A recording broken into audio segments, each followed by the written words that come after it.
Abra a sua Bíblia em Mateus capítulo 5 e vamos ler as Sagradas Escrituras. Amém? Quantos ainda creem que a palavra muda, transforma, tem poder? Quantos creem aqui nesta noite? Bora lá, um amém com mais vigor, com mais veia, com mais sangue na guerra. Amém? A palavra é fiel, a palavra transforma, é espada, bem aguçada, bem afiada e ela tem poder para transformar as nossas vidas. Amém? E para transformar também aqueles que ainda precisam de ser alcançados. Evangelho segundo o relato de Mateus, Mateus 5, capítulo 5, vamos ler a partir do versículo 1. E aqui o Senhor Jesus prega num monte e passa para os seus discípulos as características de um cristão. Passa para os seus discípulos, para aquele povo, para aqueles todos que estavam lá reunidos, quais as características de um cristão. E eu escolhi o tema, ser ou não ser, eis a questão. É uma frase bastante conhecida, dita por William Shakespeare. E eu gostava que nós pudéssemos dizer isto, ler aquilo que está ali escrito. Ser ou não ser, eis a questão. Eu sou ou não sou cristão? O que é que me define como cristão? Eu sou ou não sou cristão? Será que esta questão nos confronta?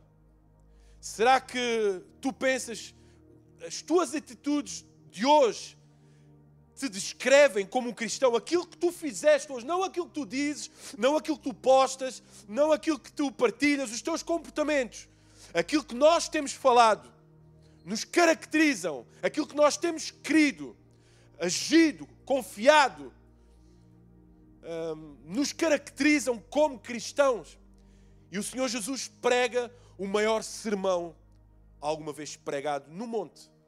Para uma multidão sedenta, faminta, ele prega. E diz o seguinte, Mateus 5, versículo 1. E Jesus, vendo a multidão, subiu a um monte e, assentando-se, aproximaram-se dele os seus discípulos. E abrindo a sua boca, os ensinava. É ensino no dia de hoje. Serviu para os seus discípulos, serviu para aquela multidão, homens, mulheres, serve também para nós. Nos dias de hoje, no século XXI, ano 2021, estando em pandemia, não estando em pandemia, havendo aumento de casos, não havendo aumento de casos, sendo pobre, sendo rico, tendo tudo, não tendo nada. Os ensinamentos do Senhor Jesus é para todos, seja qual for a circunstância. Abrindo a sua boca, os ensinou, dizendo, versículo 3, bem-aventurados os pobres de espírito, porque deles é o reino dos céus.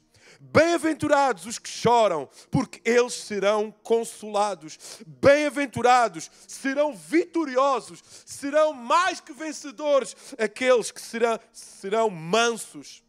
Que sejam mansos, porque eles herdarão a terra. Bem-aventurados os que têm fome e sede de justiça, porque eles serão fartos. Bem-aventurados os misericordiosos, porque eles alcançarão misericórdia. Bem-aventurados os limpos de coração, porque eles verão a Deus. Bem-aventurados os pacificadores, porque eles serão chamados filhos de Deus. Bem-aventurados os que sofrem perseguição por causa da justiça, porque deles é o reino dos céus. Bem-aventurados sois vós quando vos injuriarem e perseguirem e mentindo disserem todo o mal contra vós por minha causa. Exultai e alegrai-vos, porque é grande o vosso galardão. Onde? Nos céus. Nos céus. Grande será o vosso galardão nos céus. Bem-aventurados, pessoal, bem-aventurado. O galardão será enorme nos céus. Essa é a nossa confiança. Essa é a nossa fé. Na terra podemos não ter nada, mas iremos alcançar um grande galardão nos céus. E essa esperança nesta terra nos basta. O galardão, a salvação, a presença de Deus eterna. Essa é a nossa vitória. Porque assim perseguiram os profetas que foram antes de vós.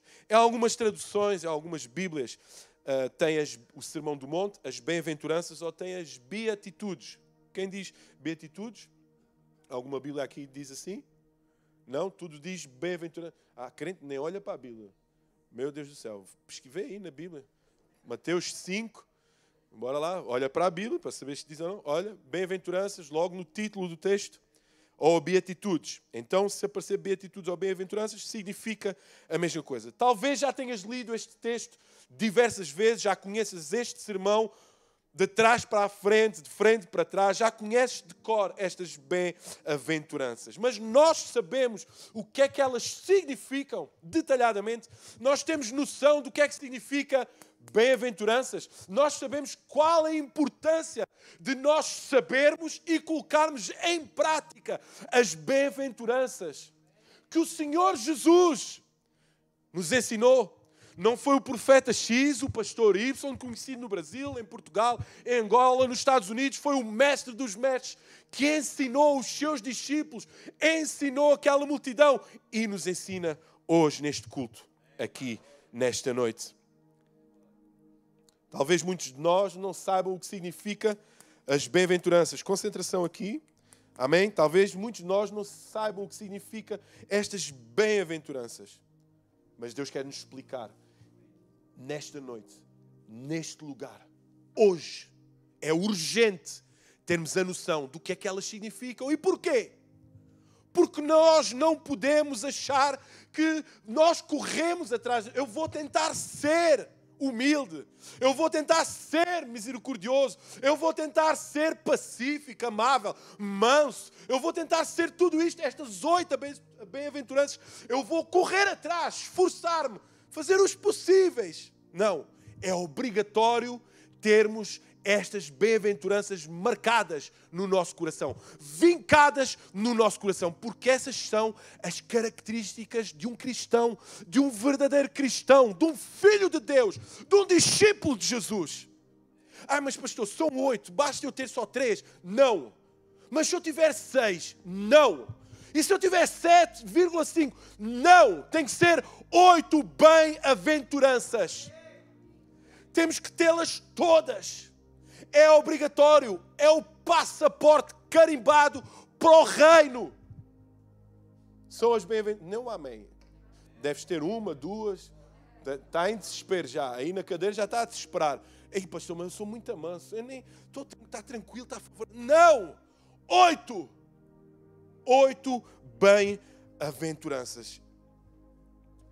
Então Jesus vai pronunciar aquilo que vai ser o seu maior discurso. E nesse maior discurso ele fala sobre a importância de ser um bem-aventurado. É verdade que ele começa sempre bem-aventurado.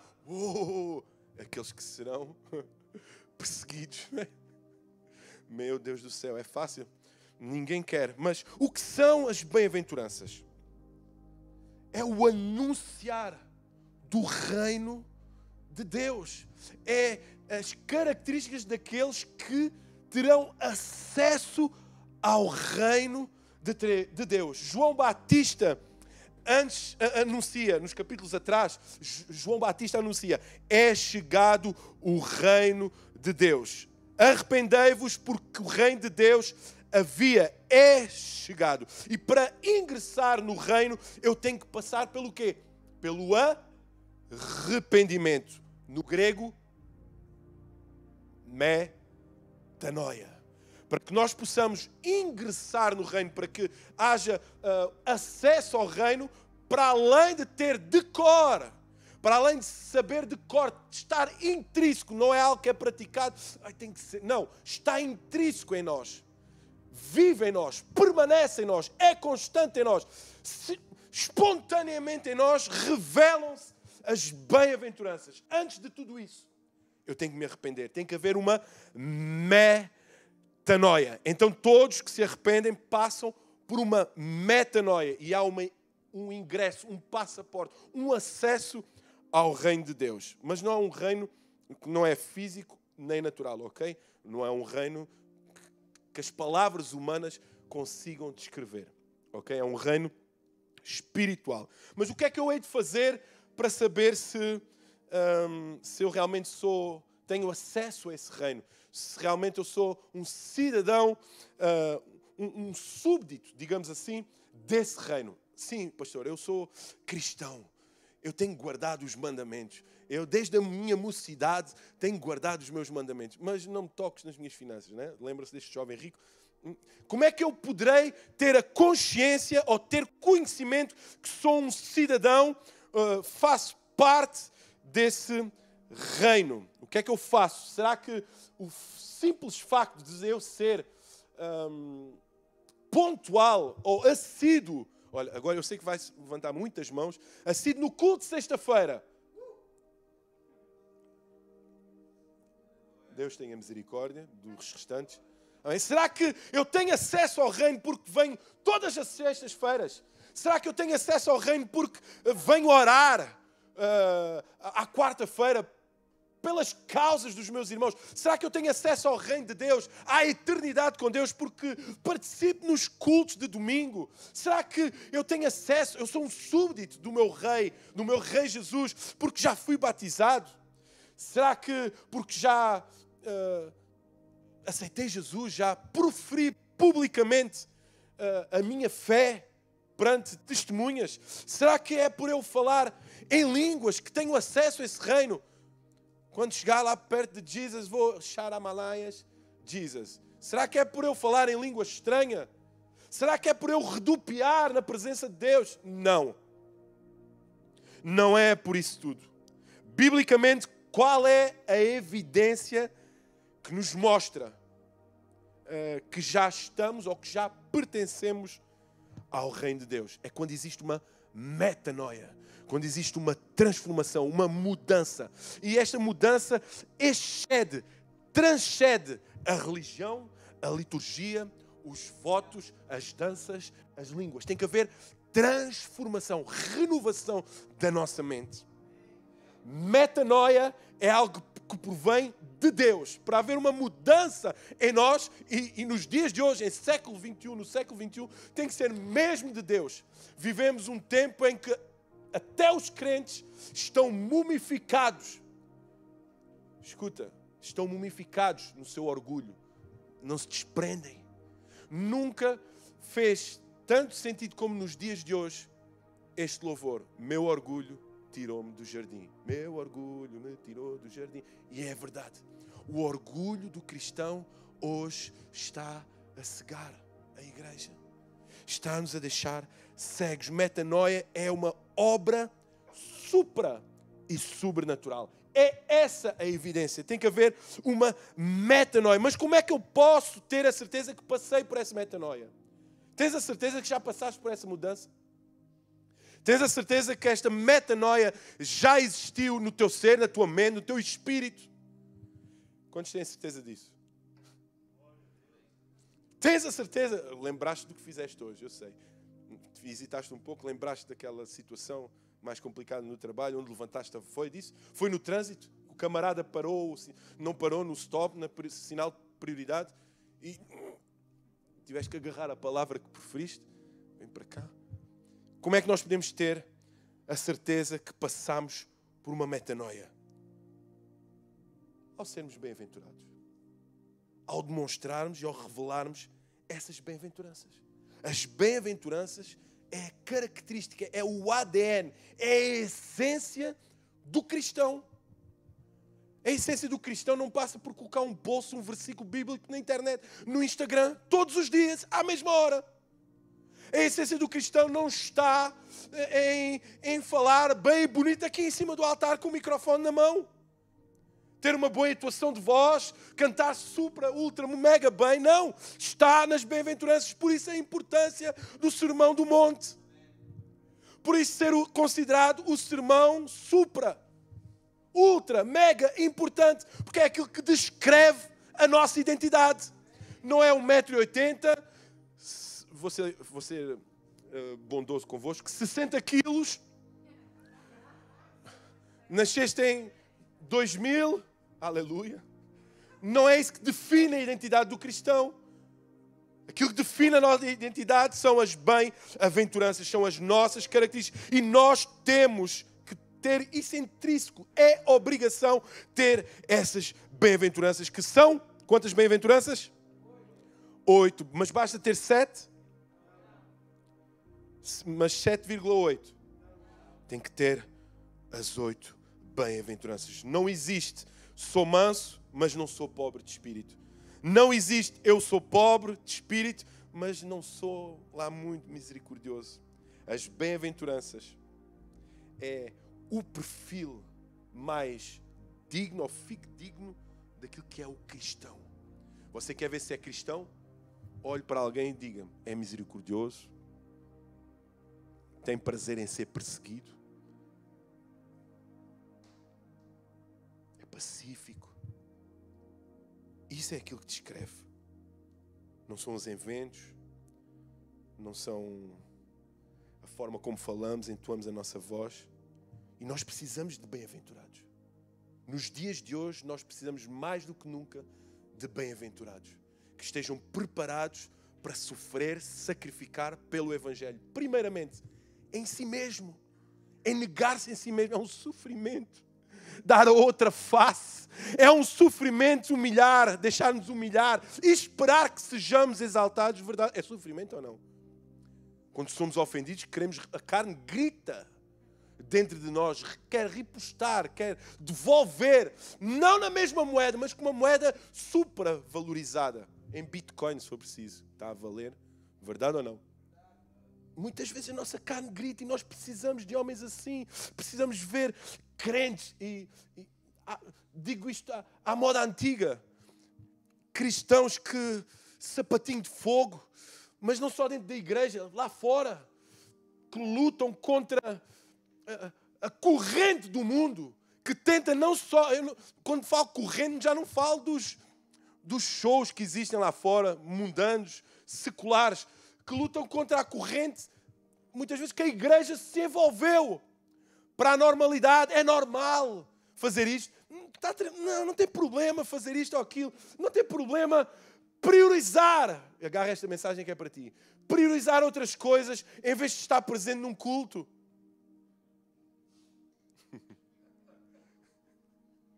Entende o que eu estou a dizer? É mega ultra importante nós remarmos contra isso tudo.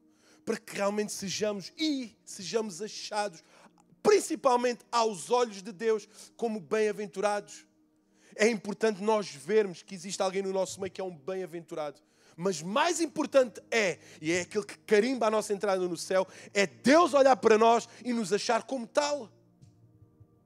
Bem-aventurados. 1 Pedro, capítulo 3, diz que é nascido uma nova natureza regenerada. Alguém que sofre uma metanoia é nascido de uma nova natureza. Pedro fala de uma nova natureza. Já João fala da origem. Pedro fala, no grego, negeses, que é uma nova criatura. Quando nós assumimos a identidade e aceitamos a identidade dada por Cristo, no dia em que dizemos, sim, Senhor Jesus, eu te aceito como meu Senhor e Salvação, é-nos entregue uma identidade. Tornamos uma nova criatura. Negenes. É assim que se diz. Não falo muito bem grego. Ok? Mas pronto. E João fala de genesis. Anotem. No grego quer dizer nascer do alto. Significa que nós somos nova criatura, mas não uma nova criatura moldada pelas mãos deste mundo. Se é que me entendem a analogia. É uma nova natureza dada por aquilo que é do alto. Ok? Então nós temos uma nova, somos nova criatura, mas que nasceu do alto. Nós somos aliens. Para que nós todos, E.T. phone home, somos nós. Só que nós não é E.T., é Telmo phone home para o céu. Ok? Quantos percebem? Quase ninguém é do tempo do E.T., mas pronto, sou cota. Ah não, o E.T. já tem montes de anos. Pá. Todo mundo é do... Não, os mais novos é que já não sabem o que era o E.T., não é? E.T. phone home, ninguém se lembra desse. Mas os mais cotas lembram-se, não é? Então nós temos de estar em constante ligação com o céu. Mas vamos ver as bem-aventuranças uma a uma, pode ser? Muito rapidamente. Primeira bem-aventurança diz, bem-aventurados os pobres de espírito. E o que significa pobre de espírito? Bolso vazio. roto. Não está só vazio, como está roto. Como está furado, rasgado. Ok? Como está estragado. É aquele que não confia, um pobre de espírito, escuta, é aquele que não confia nas suas obras ou nos seus méritos para ser salvo. Um pobre de espírito diz, eu não sou nada, eu não sou ninguém, eu não sei nada. Eu estudei em Oxford, estagiei na NASA, mas mesmo assim eu não sou nada. Eu dependo de alguém, do meu Senhor, do meu Salvador, para alcançar alguma coisa. Pobre é aquele que não tem nada. Aliás, existem pobres que não têm luxo, não têm conforto, mas, dando um jeitinho, até que sobrevivem. Mas na palavra grega aqui, o significado grego é desesperadamente pobre. Está desesperado, não tem nada que vestir, nada que comer, pele e osso. E nós somos assim. Nos consideramos assim perante o nosso Deus Altíssimo, pobres de espírito. Não conseguimos nada, nem as roupas que temos no corpo conseguimos, sem a graça de Deus, sem a misericórdia de Deus, sem o favor de Deus. É aquele que reconhece a sua falência espiritual se não estiver perto do grande eu sou. Esse é o pobre de espírito, é aquele que conhece a sua indignidade. Eu sou falho, eu sou pecador, eu não mereço a tua graça, não mereço a tua misericórdia. E a ideia é a seguinte, que a palavra pobre de espírito significa. A ideia é a seguinte, se perguntares para um muçulmano porque é que ele é salvo, ele vai dizer assim, é porque és aceito por Alá, é porque olhas e lês e decoras o Corão, é porque segues as tradições dos muçulmanos, tu és salvo por isso. É porque realmente eu decoro todas aqueles textos, é porque eu realmente sou fiel, eu sou salvo porque sigo todas essas tradições, faço todas aquelas rezas, seja em que horário for. É isso que o muçulmano vai dizer, eu sou salvo porque cumpro à letra todas as regras. Perguntas a um católico, porquê é que tu és salvo? Porque faço as procissões, em determinado dia do ano vou a pé até Fátima, vou às missas, confesso-me ao padre, cumpro também todos os ritos que estão inclusos na Igreja Católica. Se perguntares um espírita, talvez ela irá-te dizer, ou ele irá-te dizer, porque acredito na reencarnação. Se perguntares por um crente, o que é que ele te vai responder? Ou o que é que nós, como pobres de espírito, devemos responder? Bem, sou pecador, sou falho, não mereço, reconheço que sou falho, pecador e que não mereço ir para o céu. Eu realmente, tudo o que eu faço, as minhas mãos, toda a minha carne tem origem na imundície.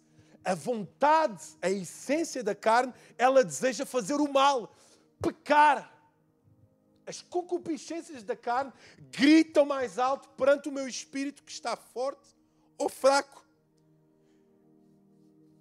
Tudo o que eu faço é resultado de imundície. É somente pela fé e pela fé somente que eu vou para o céu. Eu vou para o céu somente, eu herdo a vida eterna por mérito, não meu, não pelo aquilo que eu faço, não pelas minhas obras, mas eu sou salvo mediante a minha... Bora! Eu sou salvo mediante a minha fé, não pelas minhas... Isto é o que o cristão, o bem-aventurado, o pobre de espírito diz. Ele não é arrogante, ele não levanta o seu anel e diz, olha aqui, eu sou salvo, tenho este anel. Eu sou salvo, que já fiz inúmeros cursos. Eu sou salvo por isto e por aquilo. Não, o verdadeiro cristão, aquele verdadeiro bem-aventurado, ele sabe e reconhece e lembra-se de onde Deus o tirou. Ele recorda-se do cheiro do lamaçal. Ele recorda-se do seu destino, caso não aceitasse o Senhor Jesus como Senhor e Salvador. Ele sabe que se cede para as trevas, passará a vida eterna junto do pai da mentira, junto daquele que em vida quer roubar, matar e destruir. O apóstolo Paulo, apesar de todo o seu conhecimento que havia adquirido como Saulo, ele diz o seguinte, se for para eu me gloriar de tudo aquilo que eu sei, do conhecimento que eu tenho da lei, eu vou-me gloriar na cruz de Cristo. Em tudo aquilo que eu sei, conheço, conhecimento que eu adquiri da lei, reconhecimento pelos outros, dos outros para comigo. Se eu tiver que me gloriar, eu vou-me gloriar na obra de Cristo. Eu prego bem. Que se dane eu saber pregar, cantar, orar. Eu quero me gloriar na obra redentora do Senhor Jesus Cristo. Paulo diz ainda, longe de mim gloriar-me em outra coisa a não ser na cruz de Cristo. Estamos a falar de alguém com conhecimento, com evidências, com factos, com história. Havia factos, igrejas, discípulos, reconhecimento, mas ele considerava como esterco. Esterco. Tudo aquilo que ele sabia, ele traduziu numa só palavra. Esterco. Esterco era aquilo que ele achava perante aquilo que era era maior. A glória de Deus. Longe de mim gloriar-me outra coisa a não ser na cruz de Cristo, para o qual eu estou morto para o mundo e o mundo para mim. Nós temos essas características. Será que não deixamos evidenciar mais o nosso eu, o nosso acho, a nossa opinião, em vez de nos acharmos pobres? Nada perante a graça e a glória de Deus. Será que nós já nos tornamos independentes e deixamos de ser dependentes de Deus? Bem-aventurados os pobres de espírito. Que nós entendemos isso em todo o gesto e comportamento. Nós dependemos de Deus. O pobre de espírito depende de Deus para respirar. Dependemos de Deus. Reconhecemos isso, que o simples respirar, nós dependemos dele. Nós levantámos-nos hoje pela manhã pela graça de Deus. Somos pobres, até precisamos que Ele nos ajude a alimentar, a comer, a trabalhar, a vir à igreja. Dependemos dele, porque somos pobres de espírito. Perante uma imensa graça, glória, nós não somos nada e achamos, temos consciência disso, nada somos perante o grande eu sou. E glória a Deus por isso. Que Ele cresça e eu diminua. Nós ficamos felizes por não ser nada perante Ele, que é tudo. Segunda característica de um bem-aventurado, ou de um crente do Pentecostes, de um bem-aventurado. Bem-aventurados os que choram, porque serão consolados. O crente chora. O cristão chora. O cristão, aquele que tem a noção aquele que tem a noção que recebeu a identidade do alto, dada por Deus, ele chora. E chora porquê? Porque viu o último capítulo da novela e chorou muito porque acabou. Porque viu o jogo do Benfica numa final da Liga dos Campeões, estou a profetizar, diz amém, e ganhou o campeonato. É por isso. Ele chorou porque sentiu a emoção. Não, ele chora porque ele é um cristão quebrantado. Um bem-aventurado é quebrantado, chora, não pelas coisas, digamos, pelas emoções que envolvem este mundo. Não é a emoção, é o Espírito de Deus que quebranta o nosso coração, que está sensível às necessidades deste mundo. Mas principalmente ele chora porquê? Pelo seu pecado. Qual foi a última vez que choraste por causa do teu pecado? Eita, pequei.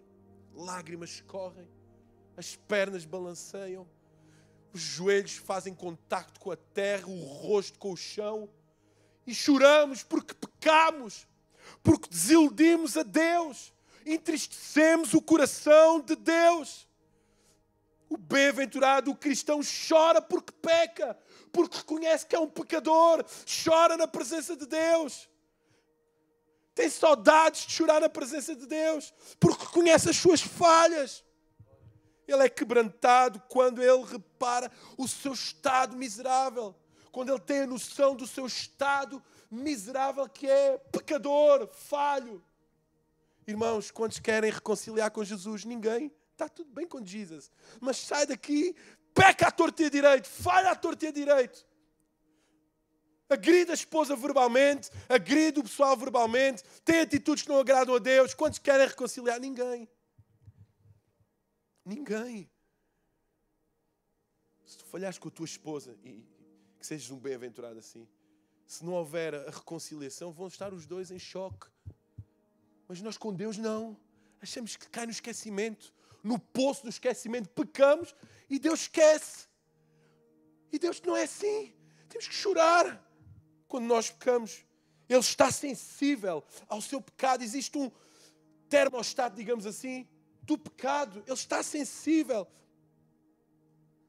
O seu coração se constrange diante dessas atitudes pecaminosas. O crente é sensível ao pecado. Ele chora quando tropeça. Ele chora quando desobedece a Deus. Ele chora quando ofende Deus. É uma marca. É uma evidência. Choro, pranto. Qual foi a última vez que choraste em casa? Pelo teu pecado. Que reconheceste realmente eu falho, eu sou pecador. Qual foi a última vez que nós chorámos, colocámos o rosto na lama, no pó, borrámos a maquilhagem, ficámos com o cabelo desfraldado, completamente perdidos, em choro, ranhosos, ranho a cair. É literalmente assim. Literalmente. Qual foi a última vez que nós fizemos isso? 1 João diz: se dissermos que não temos pecados, enganamos a nós mesmos. Mas se confessarmos os nossos pecados, nós nunca poderemos dizer que não temos pecado. Nós somos pecadores. Isso tem que constranger o nosso coração. O cristão, o verdadeiro cristão, aquele que se diz: eu sou cristão, eu sou filho de Deus. Eu sou um pequeno Cristo aqui nesta terra. Ele assume, ele confessa, ele chora. Está nem aí para aquilo que os outros vão achar. Se é pastor, se é líder, se é obreiro, se é diácono, se é membro, se é afastado, se é aproximado. Não está nem aí. O verdadeiro cristão assume a sua condição de pecador. Não só num domingo, num culto de domingo, mas todos os dias da sua vida. Somos pecadores, temos que chorar. Bem-aventurados aqueles que choram. Os que choram, vamos chorar, irmãos. Os nossos olhos estão secos, muito secos. Precisamos chorar. Gênesis 6 diz: pesou o coração de Deus. Efésios 4 diz: não entristeçais. Isto significa que Deus sente. Deus sente quando nós falhamos, quando nós pecamos. Ele tem sentimentos. Eu preocupo-me quando a minha esposa está chateada por algo que eu fiz, alguma falha que cometi. Eu tento me reconciliar com ela. Eu tento fazer algo para que aquela situação mude. E nós, faremos nós, pois, irmãos? Arrependei-vos e reconheceis. Vamos reconhecer mais joelho no chão, mais cara no chão. O verdadeiro cristão chora pelo seu pecado e chora também pelo pecado que está à sua volta. O verdadeiro cristão não só olha só para dentro de si, mas olha para fora. Olha para o seu redor, está sensível ao pecado que inunda esta nação, inunda este continente, inunda este mundo. Ele olha para casos de prostituição, ele chora. Ele olha para o tráfico de crianças, ele chora. Ele olha para os assassinatos, ele chora. Para os roubos, ele chora. Ele está a comer, vê o noticiário, uma tragédia que aconteceu em determinado país. Ele para a sua refeição, ele dobra os seus joelhos, fecha-se no quarto, chora e ora. Está sensível àquilo que acontece ao seu redor. O governo rouba. Rendeiro, o que passa mais agora na CMTV, na CNN, é aquilo que aconteceu com João Rendeiro, um calote brutal de milhões e milhões de euros. Chora para que aquela alma se arrependa, para que aquela alma reconheça que é falha e pecadora. Chora, está sensível às atrocidades que acontecem no mundo. Você conhece um governo corrupto? Ninguém conhece? Glória a Deus. Amém? Não sei em que mundo você vive. Mas pronto, deve ser em Marte, que ainda não existe lá o homem, então não há ninguém corrupto lá. Você conhece um governo corrupto? Pessoas corruptas que usam da sua autoridade, autoridade dada por Deus, não sabem desempenhar as funções com a autoridade que Deus deu. Conhece? Chora, ora, interceda por eles. E é de suma importância nós resgatarmos essas características, orarmos. Quarta-feira tem que estar cheio aqui, inundar este lugar. Não vou, estou cansado. Trabalhei 8 horas por dia. Meu Deus do céu, tem que estar cá. Temos que orar. Pois não, mas tem que estar toda a quarta. Mano, não vem toda a quarta. Vem semana sim, semana não, mas vem, faça alguma coisa. Venha orar, venha mais. Não pode vir à quarta, venha mais cedo ao domingo. Coloque os seus joelhos no chão e ore, interceda pela igreja, pelo culto, pelos irmãos, pelos casamentos, pelas famílias, pelos filhos. Mas ore, chore, compadeça-se. Esses pecadores são ovelhas sem pastor, que precisam urgentemente encontrar o seu pastor para que sejam colocadas no seu aprisco. Em nós tem que fluir compaixão. Lembra-te que a Bíblia diz que antes de Jesus multiplicar, sarar, ressuscitar, a Bíblia diz que ele era movido de íntima compaixão. Antes de fazer algo, ele era movido de íntima. Ele sentia compaixão pela necessidade, pelo doente, pelo morto, pelo faminto, pelas necessidades que estavam ali em meio àquelas situações. Ele sentia compaixão e nós temos que resgatar isso. Outra bem-aventurança são os mansos. Bem-aventurados os mansos. E o que significa ser um manso? Manso está ligado aqui ao Salmo 37. O que é que significa um manso? O manso é aquele que não entra em discussões. Manso não é aquele que não fala, que não diz nada, que não abre a boca, que... Não, isso não é um manso. Manso é aquele que mesmo diante uma oposição, mesmo diante um confronto, o manso diz, não, tens razão, ok, tudo bem. Diante divergências de opiniões ou de situações, ele não vai discutir, não vai entrar em braço de ferro, não vai confrontar. O manso fica satisfeito, sabem com o quê? Com o segundo lugar. Aquele que não é manso luta, guerreia, é meu, my precious. O Senhor dos Anéis. Lembram-se? O Sméagol? Aquele que não é manso fica com aquela afeição, my precious. E rouba, e trai, e vinga, e mata, e mente, para que possa ter o precious. A razão. Qual é o seu precioso? Os mansos não entram naquela disputa. Um exemplo. Abraão e Ló, o seu sobrinho.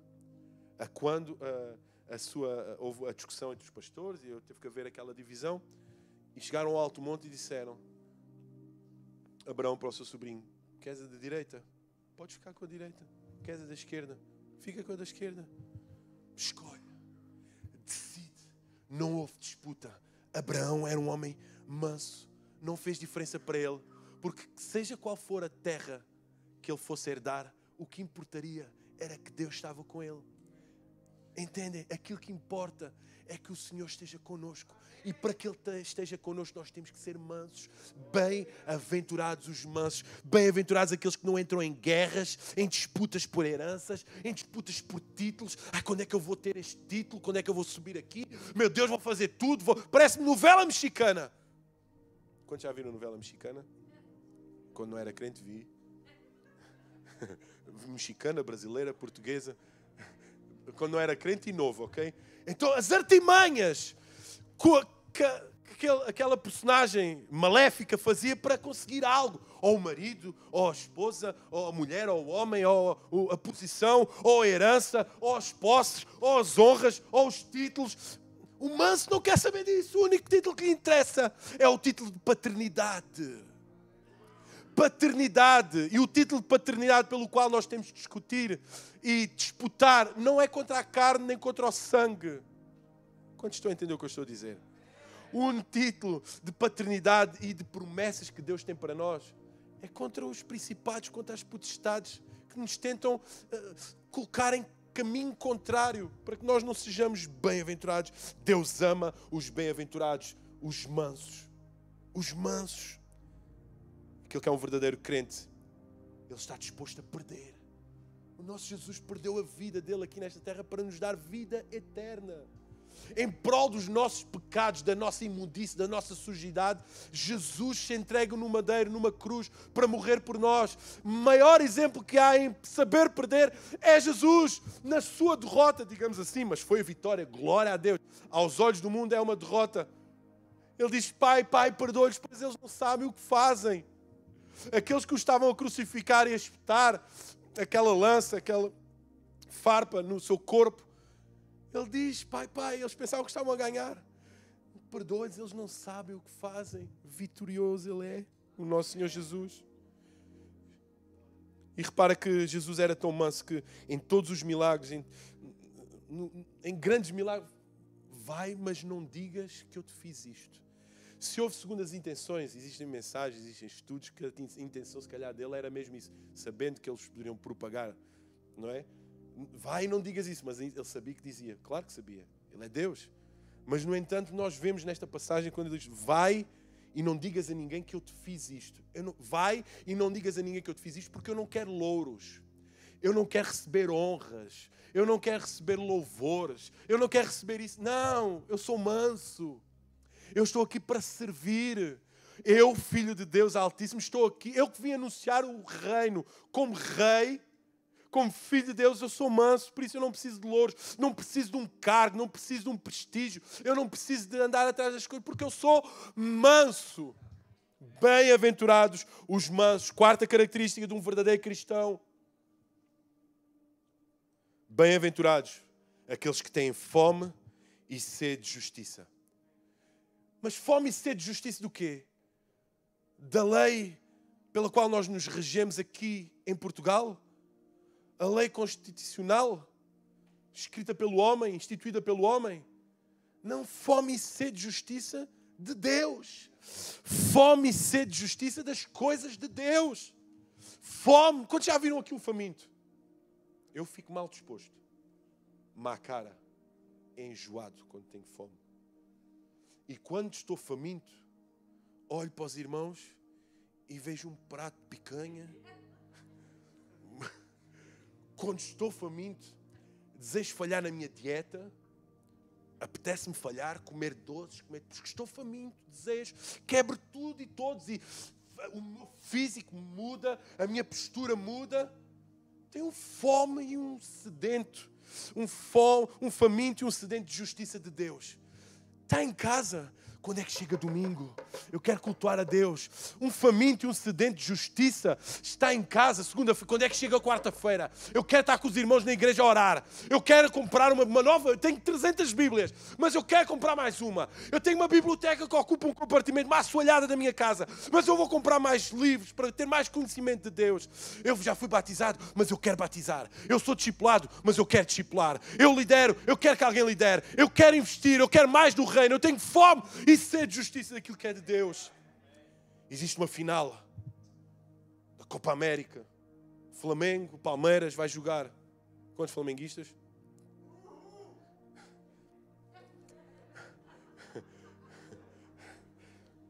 Cuidado, tem um carioca aqui na sala.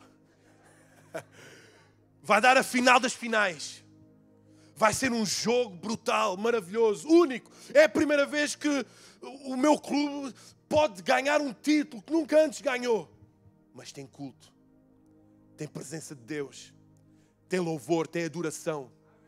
Ele é totalmente desprendido das coisas deste mundo, porque tem fome e sede de justiça de Deus. Ele quer estar na presença. Escuta o que eu te estou a dizer. Aqueles que priorizam a justiça do reino, mais dia, menos dia, serão recompensados aqui nesta terra. Aqueles que priorizam, sou testemunha disso. Posso dizer com todos os dentes que ainda tenho na boca, porque com o tempo vão cair muitos, ou alguns, mas posso dizer fielmente, aqueles que buscam em primeiro lugar o reino, tudo lhes será acrescentado, nada lhes faltará. Ele é faminto pelos cultos. Ele tem desejo. Pastor, nunca mais houve uma vigília. Eu tenho que dizer, calma, irmão. Digo-te hoje, calma, é o confinamento, é a pandemia. Na semana a seguir, pastor, tem que ter vigília, pastor. O irmão já disse a semana passada, a pandemia, não dá, não temos espaço. Na outra semana a seguir, pastor, eu estou desejoso, eu vou fazer uma vigília na minha casa. Não há templo, não há lugar, mas há a minha casa. O faminto é assim. O faminto é assim. Meses de cultos online. Primeiro culto, entrar a dançar, a redupiar, a rolar no chão, louva com toda a sua voz. O faminto é assim, louva no carro, adora no carro. Os motoristas do lado, está doido? Louva a paz do Senhor no Lidl, no Continente, no Modelo, seja onde for. O faminto de Deus faz isto, tem fome de Cristo, tem fome do Espírito Santo. O faminto não espera que o instrumental comece a tocar para entrar na presença. O faminto, antes que o instrumental toque, já está na presença. O faminto torna-se surdo para os sons que vêm da terra e com audição para o som que vem do céu. Ouve a trombeta a soar lá no céu. O faminto é assim. O faminto procura estar próximo. Quinta característica, quinta bem-aventurança. Bem-aventurados os misericordiosos, porque alcançarão a misericórdia. Quando estão cansados de ouvir as bem-aventuranças, levanta o braço. Posso continuar. Quinta bem-aventurança. Bem-aventurados os misericordiosos, porque alcançarão misericórdia. O crente tem que ser, é obrigatório ser misericordioso. E o que significa ser misericordioso? O que é que significa ser misericordioso? É colocar em prática a sua misericórdia. Vai para além da teoria, da definição. Deixa lá ver aqui no dicionário português, língua portuguesa, o que significa. Já sei o que significa. Não é já saberes, é colocarmos em prática a misericórdia. Bem-aventurados os misericordiosos, porque alcançarão misericórdia. Quer alcançar a misericórdia de Deus? Seja misericordioso. Coloque em prática misericordioso. O que é misericordioso? É aquele que está sensível aos pobres, aos desprezados, aos destruídos, aos famintos. É aquele que se compadece de desgraça alheia. Se fores ver no dicionário, é isso. É aquele que se compadece, aquele que está sensível, aquele que se dá, aquele que despende daquilo que é seu para ajudar aquilo que é do outro. Esse é o misericordioso, que tira a sua capa em prol do outro. O nosso Jesus foi misericordioso. Despiu-se da sua glória, despiu-se da sua majestade, desceu lá dos céus para habitar num corpo, carne e osso nesta terra, em prol das nossas vidas. Ele demonstrou misericórdia, ele padeceu-se, compadeceu-se da nossa necessidade de sermos salvos. Bem-aventurados os misericordiosos. É que ele se compadece da miséria alheia. Ele não só externa, ai coitado, poxa, temos que ajudar. Ele tem atitude. Ele tem atitude. Ele vai para o drive-thru e vai ajudar porque é misericordioso. Ele dá a agenda para estar presente porque ele sabe que aquele alimento, aquele quilo de arroz, vai ajudar alguém, matar a fome de alguém. Ele usa de tudo, de propaganda do culto. Vai haver culto porque ele se compadece com os pecadores que estão lá fora, que estão perdidos. Ele dá-se em prol de uma necessidade. Ele dá o eurozinho àquele que está a pedir à porta da igreja. Ele compadece, ele sente. Para além de dar a moeda, ele sente a dor. Esse é o misericordioso. O misericordioso para tudo e ajuda ao próximo, tal como Jesus fez. Jesus parava diante das multidões. E nós temos que parar diante das multidões. Temos que parar diante das pessoas e demonstrar a nossa misericórdia. Temos que deixar de parar de usar. Existe uma frase muito interessante que diz: temos que parar de usar as pessoas e amar as coisas. Temos que amar as pessoas e usar as coisas. E nos dias de hoje estes valores estão invertidos. Amamos as coisas e esquecemos das pessoas. Esquecemos das pessoas. Sabem? Será que é necessário ir ao hospital, ver inúmeras pessoas doentes, entubadas, com cancro, ver a desgraça do outro para sentir que sou abençoado? Não, nós somos abençoados para abençoar o outro.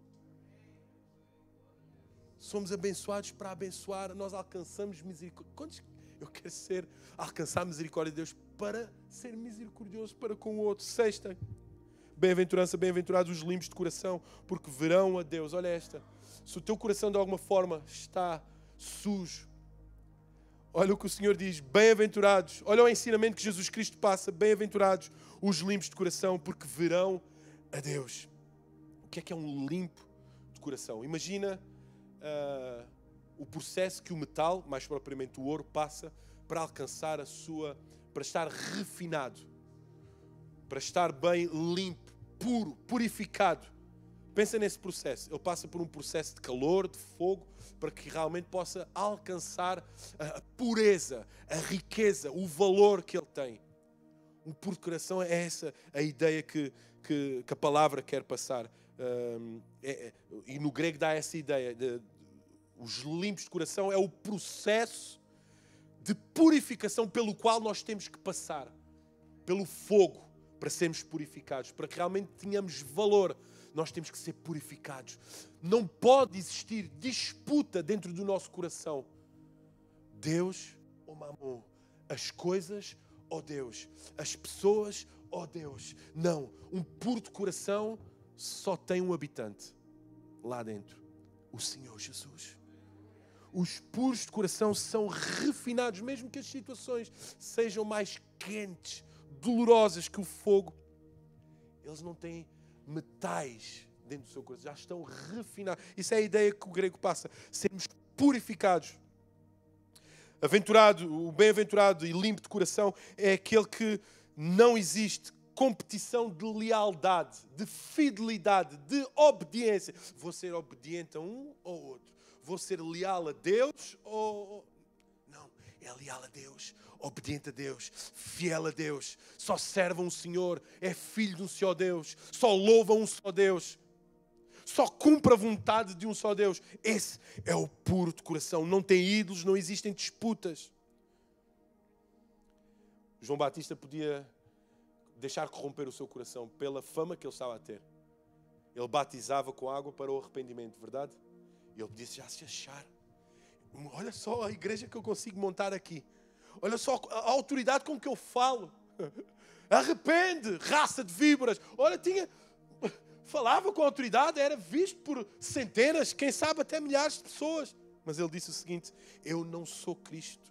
Aquele que vem após mim é maior do que eu, cujo eu não sou digno de desatar as suas sandálias. Convém que ele cresça e eu diminua. Apesar de tudo isto, eu mantenho-me limpo de coração. Eu tenho um só Senhor. Apesar de todas estas coisas, de toda essa reverência destas pessoas todas, e de se submeterem àquilo que eu digo, batizai-vos para o arrependimento, batizai-vos. Eu sou limpo de coração. O meu Jesus é maior do que eu. Sétima bem-aventurança, bem-aventurados os pacificadores, pois são chamados filhos de Deus. O que é um pacificador? É aquele que não dá contenda. Entra de peito armado para que haja paz. É aquele que está atento à contenda. Eis-me aqui para trazer a paz. Existe um desentendimento entre irmãos. Calma, vamos orar. Vamos procurar a vontade de Deus. E para que haja paz. É aquele que está sensível ao comportamento dos demais em prol da paz. É aquele que dá o corpo ao manifesto. É aquele que dá o corpo às boladas para que realmente a vitória seja alcançada. A paz. É aquele que é promotor. É aquele que ganha o Nobel da Paz. Coisa que já viram os vencedores e sabem dos vencedores do Nobel da Paz. Ganham um grande prémio. Ronda por volta dos 400, 500 mil euros, se não me engano. Olha que valor. Eles ganham aqui nesta terra um promotor da paz. Alguém que é um pacificador do reino aqui nesta terra. Serão chamados filhos de Deus. Muitos desejam ser chamados doutores. Assim que se formam e fazem o doutoramento, metem no cartão de crédito, no multibanco, doutor XPTO. Aqueles que estudam, tiram a engenharia, senhor engenheiro XPTO. No mundo é assim, lutam para que haja uma guerra de títulos, mas nós somos pacificadores. Trazemos a paz nos lares, nos ministérios, no louvor. Não bitites para que haja desentendimento. Não, Deus abomina isso. Deus chama pacificadores. Bem-aventurados os pacificadores. Aqueles que um dia foram pacificados. Um bem-aventurado é aquele que um dia foi pacificado, alcançou paz e agora vai pacificar. Alcançaste a paz. Existe um louvor que diz paz. Encontrei a paz ao ouvir sua voz. Aquele que um dia alcançou paz, agora não se contenta com a paz, somente Ele a viver a sua paz. Ele vai resgatar o pacificador, vai às trevas, arrombar as trevas e vai resgatar o pessoal que está no desespero, na solidão, na tristeza, para que possa ser pacificado, possa ser alcançado. Isso é um pacificador. 8ª bem-aventurança, e para terminar, diz assim, amém. Glória a Deus. É de Deus terminar. 8ª característica e que faz parte da identidade do cristão. Bem-aventurados, esta é bem forte. Eu quero que sorrias para mim, mesmo com máscara. Bem-aventurados os perseguidos. Glória a Deus. Por causa da justiça, porque deles é o reino de Deus. Tens sofrido perseguição? Perseguição a sério. Humilhação, agressão. Temos sofrido? Não. Ninguém pode dizer isso. Mostra-me a última chibatada que levaste, a última pasada, a marca. Onde estão as marcas do Evangelho? O apóstolo Paulo tinha marcas do Evangelho. Era perseguido por causa do Evangelho de Cristo. Onde estão? Não somos humilhados. Está tudo bem, está tranquilo. Nós vivemos bem. Mas Jesus diz, bem-aventurados os perseguidos. Ele disse que ele pressupôs que iríamos ser perseguidos por causa da justiça, por causa do Evangelho, por causa da pregação das boas novas. Ele disse que iria haver uma consequência quando nós fôssemos pregar o Evangelho. Eu acho que andamos a pregar pouco. Sintomas de falta de pregação e de incomodar. Os santos incomodam as trevas. Se as trevas se não tem havido retaliação na tua vida, é porque não estamos a incomodar as trevas. Onde estão as marcas? Olhos roxos, marca nas costas, foste pontapeado, humilharam no trabalho, despediram no trabalho por seres cristão. Não há. Não há. Está em extinção. E a 8ª bem-aventurança é consequência das outras 7. Seremos perseguidos, humilhados, agredidos, por causa que somos as outras 7. Porque somos mansos, porque temos fome e sede de justiça. Somos perseguidos por causa disso. Se não temos a 8ª, é porque falta 7. Ou falta algumas das que eu acabei de citar. Por sermos humildes, por sermos mansos, por sermos quebrantados de coração, pelo facto de buscarmos ter um coração puro, nós iremos, és tão puro, irás ser alvo de chacota, irás ser alvo de gozo, de humilhação, de colocado de parte, não irás ser promovido, irão desconfiar, olha o mansinho, olha, és tão humilde, irás ser desprezado por ser pacificador. Este mundo irá entrar, combater-nos com hostilidade. Quanto mais pregava o Evangelho na igreja primitiva, mais eles eram perseguidos, mais eram mortos. Mas mesmo assim, ninguém parou a igreja do Senhor Jesus Cristo. Temos que ser perseguidos. O nosso Senhor Jesus foi perseguido, os profetas foram perseguidos, os discípulos foram perseguidos, os mártires foram perseguidos. Paulo foi perseguido. E nós somos o quê? O que temos a mais que o apóstolo Paulo? O que somos mais que os profetas? O que fazemos melhor que os profetas? Aliás, temos que pensar é aquilo que não fazemos para não sermos perseguidos. Analise qual é que foi a última vez na escola que foste gozada, colocada na rua pelo professor, porque antes de quiseste orar, antes do teste, orar pela tua refeição. Qual foi a última vez? Jovem, no trabalho, te negaste a dizer, o patrão disse, diz que eu não estou. E tu disseste, não, porque eu sou cristão. Eu defendo a verdade. Qual foi a última vez? E receberes represálias por causa disso. Qual foi a última vez que te negaste? Dizer, não, eu não posso trabalhar ao domingo, porque ao domingo eu cultuo ao Senhor. Correndo risco de ser. Qual foi? Falta-nos garra, veia. Fala em todos nós. Falta-nos garra, veia, gana. Respirar o suspiro de Deus, do Espírito Santo dentro de nós. Estas são as características, as bem-aventuranças de um verdadeiro cristão.